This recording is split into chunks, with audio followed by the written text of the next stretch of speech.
तो ये कहानी जो है वो है 4 दोस्तों की, रवि, कृष्ण, राहुल और मनीष। और जैसे तुम लोग अपने दोस्तों के साथ केड़ी मारने निकलते हो, वैसे ये चारों भी एक दिन घूमने निकले थे। और आधे रास्ते में वो डिसाइड करते हैं कि वो जो है पास वाले मॉल पे घूमने जाएंगे। अब इस मॉल की खास बात क्या है कि ये जो मॉल है वो 17 साल पुराना है और शहर में कई सारे नए शॉपिंग कॉम्प्लेक्स खुलने के कारण अब यहाँ लोग ज्यादा जाते नहीं है और लगभग यहाँ सारी ही शॉप जो है वो बंद हो चुकी है। और थोड़ी बहुत जो दुकानें हैं उनमें तुम्हारा मैकडी, सीसीडी, पिज्जा हट और एक स्कैरी फोर्ट आता है। अब चारों दोस्त पहले मैकडी जाते हैं और एक कार्तिक आर्यन मील लेने के बाद वहां से बाहर निकलते हैं कि तभी मनीष को आइडिया आता है कि चलो यार स्कैरी फोर्ट चलते हैं। अब पहले तो सभी मना करते हैं कि क्या ही करेंगे जाकर, खामखा पुराना स्कैरी फोर्ट है और अब ज्यादा लोग उसमें जाते भी नहीं है। लेकिन तीनों को ये समझा के कि वहां पे अब लोग ज्यादा जाते नहीं है तभी तो मजा आएगा, मनीष सबको मना लेता है और फिर चारों जाते हैं। और स्कैरी फोर्ट की जो हालत होती है ना वो बाहर से ऑलरेडी ही बहुत खराब होती है क्योंकि जैसा मैंने बताया वहाँ कोई अब ज्यादा आता नहीं है, उसका ऑनर भी उस पर अब ज्यादा ध्यान नहीं देता। और जब मनीष टिकट काउंटर पर होता है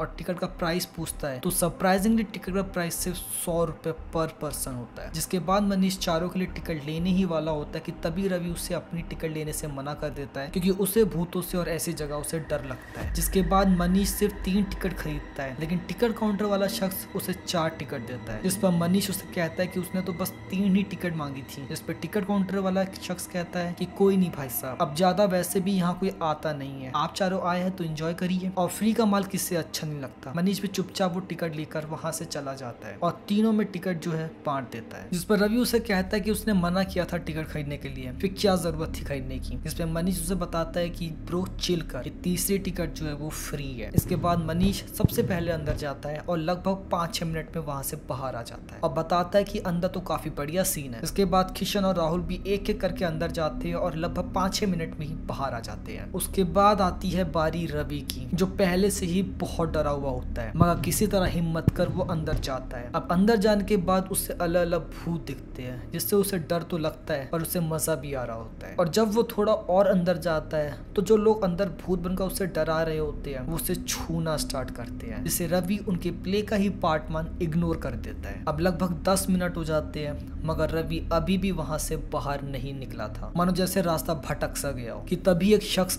उसका हाथ पकड़ उसे वहां से ले जाना शुरू करता है। अब रवि को लगता है कि शायद वो शख्स मुझे यहाँ से बाहर ले जा रहा है तो वो भी चुपचाप उसके साथ चलने लगता है। लेकिन बाहर ले जाने की जगह वो शख्स उसे एक कमरे में ले जाता है और दरवाजा अंदर से लॉक कर देता है और गायब हो जाता है। अब यहाँ रवि को डर लगने लगता है कि शायद कुछ गड़बड़ है मगर फिर भी वो इससे प्ले का ही हिस्सा मान चुपचाप खड़ा रहता है। लेकिन तभी कोई पीछे से रवि को छूने लगता है। अब यहाँ फाइनली जा रवि को एहसास होता है कि कुछ गड़बड़ है और वो चीखता है कि उसे छूना बंद करे और पीछे मुड़ता है, पर सरप्राइजिंगली वहां पर कोई नहीं होता। अब यहाँ रवि की दिल की धड़कनें बढ़ने लगती है और वो जैसे ही दरवाजे की तरफ मुड़ता है तो वहाँ एक 7 फुट का इंसान जिसने ब्लैक कोट पहना था खड़ा हो उसी की तरफ देख हंस रहा होता है। और ये कोई नॉर्मल हंसी नहीं थी, ये क्रीपी टाइप की हंसी थी, मानो वो अभी रवि के साथ कुछ बहुत गलत करने वाला है। कि तभी रवि आंखें बंद कर जोर जोर से चिल्लाने लगता है कि मुझे छोड़ दो प्लीज, मुझे छोड़ दो। कि तभी कोई शख्स बाहर से दरवाजा तोड़ देता है और जब रवि अपनी आंखें खोलता है तो सामने उसके दोस्त राहुल, कृष्ण और मनीष होते हैं और वो उससे कहते हैं कि आखिर क्या हुआ क्योंकि आधे घंटे से ऊपर हो गया है और अभी तक रवि बाहर नहीं आया था। कि तभी रवि बताता है कि कमरे में उनके अलावा भी कोई और शख्स है मगर चारों तरफ देखने पर भी उन्हें कुछ नजर नहीं आता। जिस पर अब रवि को भी लगने लगता है कि शायद उसने चीजें ज्यादा इमेजिन कर ली थी और इसी के कारण उसे इल्यूजन होने लगे थे। और चारों दोस्त वहां से बाहर अपने अपने घर लौट आते हैं। लेकिन रात को भी रवि के दिमाग में यही चल रहा होता है कि ये सब कुछ जो हुआ ये उसका इल्यूजन था या वास्तविकता। और बिना समय गवाए वो अपने फोन में रेडिट खोलता है और उसी स्कैरी फोर्ट का नाम सर्च करता है। कि तभी उसे वहां एक सबरेडिट में एक पूरा पैरा मिलता है कि